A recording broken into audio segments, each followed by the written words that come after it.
Professor BL Jain, विभाग अध्यक्ष शिक्षा विभाग, जैन विश्व भारती संस्थान, लाडनू, नागौर, राजस्थान। आज हम विषय पढ़ेंगे भारतीय मनोविज्ञान और पाश्चात्य मनोविज्ञान में क्या अंतर है।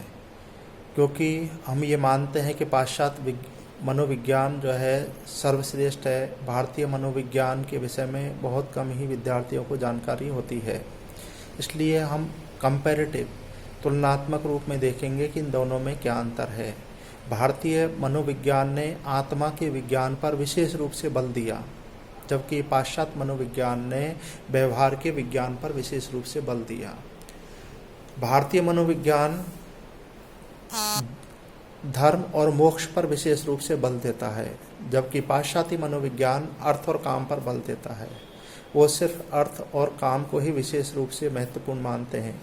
भारतीय मनोविज्ञान ने 4 पुरुषार्थों पर विशेष रूप से बल दिया, धर्म, अर्थ, काम और मोक्ष, जबकि पाश्चात्य मनोविज्ञान धर्म और काम पर विशेष रूप से बल देते हैं। भारतीय मनोविज्ञान वैयक्तिक है तो पाश्चात्य मनोविज्ञान सार्वभौमिक है।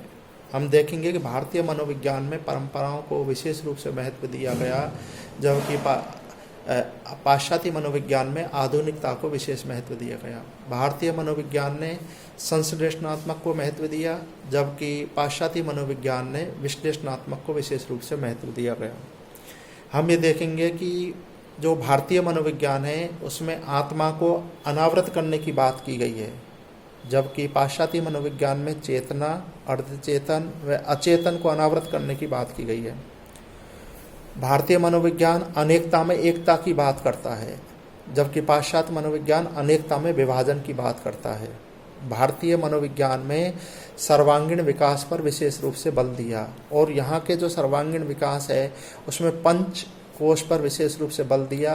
पंच कोश में अन्नमय कोश, प्राणमय कोश, मनोमय कोश, विज्ञानमय कोश और इसके साथ में हम देखेंगे आनंदमय कोश। ये 5 कोशों पर बल दिया। अन्नमय कोश का मतलब है कि जो हमारे शारीरिक विकास को विशेष रूप से बल दिया, जो है जो अन्न से संबंधित है शारीरिक विकास को। प्राण में जो प्राण से संबंधित है वो प्राणमय कोश को जो है विकास करने पर बल दिया। विज्ञानमय कोश है जो बौद्धिक विकास पर बल दिया। मनोमय कोश है जो मन के विकास पर बल दिया, और आनंदमय कोश है जो आध्यात्मिकता के विकास पर बल दिया। जबकि पाश्चात्य मनोविज्ञान में हम देखते हैं कि व्यवहार के पक्ष पर विशेष रूप से बल दिया। भारतीय मनोविज्ञान में मन की संकल्पना व्यापक रूप में की गई है, जबकि पाश्चात्य मनोविज्ञान में मन की संकल्पना संकुचित रूप में की गई है। हम ये देखते हैं कि भारतीय मनोविज्ञान में अंतःकरण के 4 घटकों की बात की गई है। चित्त है, अहंकार है, बुद्धि है और मन है। चित्त से स्मरण शक्ति का विकास होता है, अहंकार गर्व है और बुद्धि निश्चय करती है। जो है मन हमारा एक संशय में रहता है। तो अंतःकरण के 4 घटकों की बात करते हैं विकास की, जबकि वो अंतःकरणों के विषय में ऐसी चर्चा पाश्चात्य मनोविज्ञान नहीं करता है। मन की 5 अवस्थाओं को बताया है भारतीय मनोविज्ञान में। नंबर 1 क्षिप्त। क्षिप्त का तात्पर्य है कि मन की अस्थिरता। और मूड का मतलब है काम, क्रोध, निद्रा के वशीभूत जो है मन हमारा यदि है तो उसे हम क्या कहते हैं, मूड कहते हैं। विक्षिप्त अर्थात काम, क्रोध, लोभ के वशीभूत होकर के हम जो काम कर रहे हैं वो विक्षिप्त है। और एकाग्र का मतलब है कि मन की स्थिरता, एक जगह एकाग्र होकर के मन एक जगह जो है हमारा तन्मय होकर के जो है हम जहाँ कहीं भी स्वाध्याय करते हैं तो वो मन की एकाग्रता, मन स्थिर रहता है। और लास्ट है निरुद्ध, जिसमें बाह्य या आंतरिक जो है उनसे कोई संबंध नहीं होता है। लेकिन पाश्चात्य मनोविज्ञान ने हमारे यहाँ जो मन की 5 अवस्थाएं बताई है, पाश्चात्य मनोविज्ञान ने मन की 3 अवस्थाएं बताई, चेतन, अर्धचेतन और अवचेतन जो है।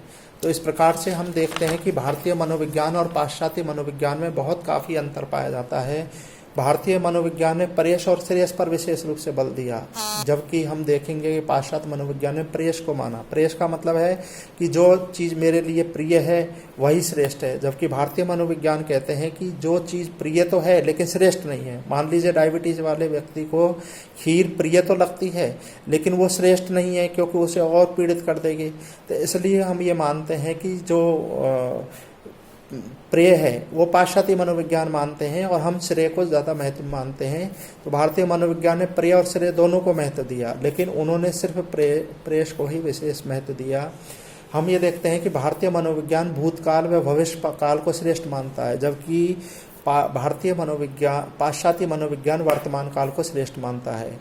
हम ये देखते हैं कि भारतीय मनोविज्ञान व्यष्टि से समष्टि की ओर, समष्टि से परमिष्टि की ओर जाने की बात करता है, जबकि पाश्चात्य मनोविज्ञान समष्टि से व्यष्टि की ओर जाने की बात करता है।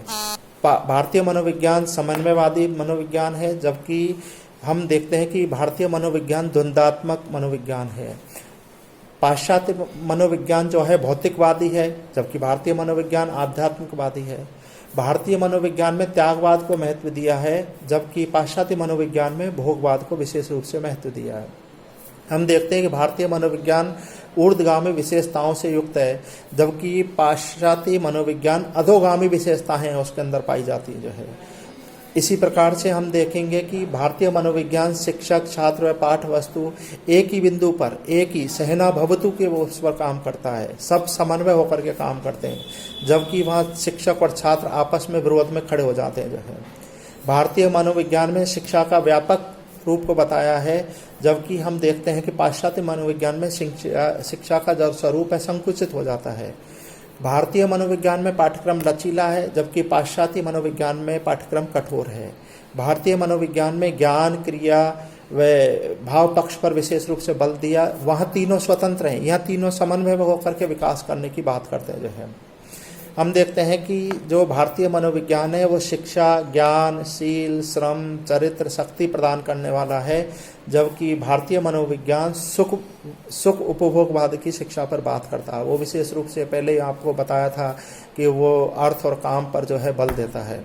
हम ये देखते हैं कि भारतीय मनोविज्ञान में शिक्षक का पद श्रेष्ठ बताया है, जबकि आज हम देखते हैं मनोविज्ञान ने, पाश्चात्य मनोविज्ञान ने बालक को विशेष महत्व दिया, उसका ही पद श्रेष्ठ बताया है, शिक्षक का स्थान गौण कर दिया। हमारे यहाँ तो गुरुर ब्रह्मा, गुरुर विष्णु, गुरुर गोविंदो खड़े काके लागू पाए, तो हम यहाँ पर गुरु को विशेष महत्व दिया, जबकि वहाँ पर जो है उन्होंने बालक को श्रेष्ठ माना।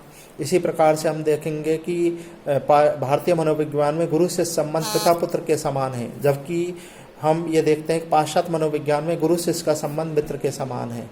हम देखते हैं कि भारतीय मनोविज्ञान में जो विधि है श्रवण, मनन, निध्यासन विधियों पर विशेष रूप से बल दिया है, जबकि पाश्चात्य मनोविज्ञान में प्रोजेक्ट विधि, समस्या समाधान विधि, किंडरगार्टन विधि, मॉन्टेसोरी विधि आदि विधियों पर विशेष बल दिया है। हम ये देखते हैं कि जो पाश्चात्य मनोविज्ञान है वो अनुशासन पर, प्रभावात्मक पर, इस पर विशेष रूप से बल देता है।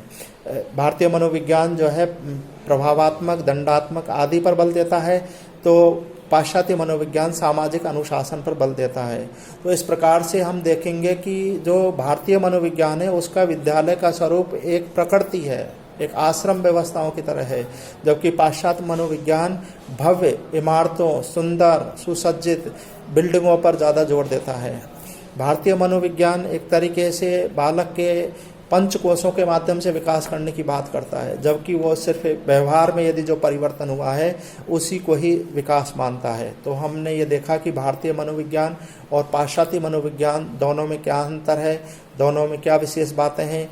देखा जाए तो पाश्चात्य जो मनोविज्ञान है वो भारतीय मनोविज्ञान की ही देन रही है, क्योंकि जब हम मनोविज्ञान हम पढ़ते हैं तो सबसे पहले कहते हैं कि मनोविज्ञान आत्मा के रूप में था और दर्शन शास्त्र के रूप में ही जाना जाता था। तो ये मनोविज्ञान जो है पाश्चात्य मनोविज्ञान हमारे ही दर्शन शास्त्र की एक शाखा है, ये कोई अलग से नहीं है।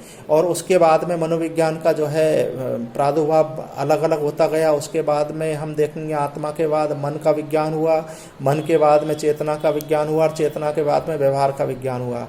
तो इस प्रकार से हम ये देखते हैं कि ये जो क्रम है, व्यवहार का विज्ञान जो माना जाने लगा है, लेकिन सबसे पहले जो चिंतन किया गया था आत्मा के विज्ञान पर चिंतन किया गया था, आत्मा के विज्ञान को सर्वश्रेष्ठ माना गया था।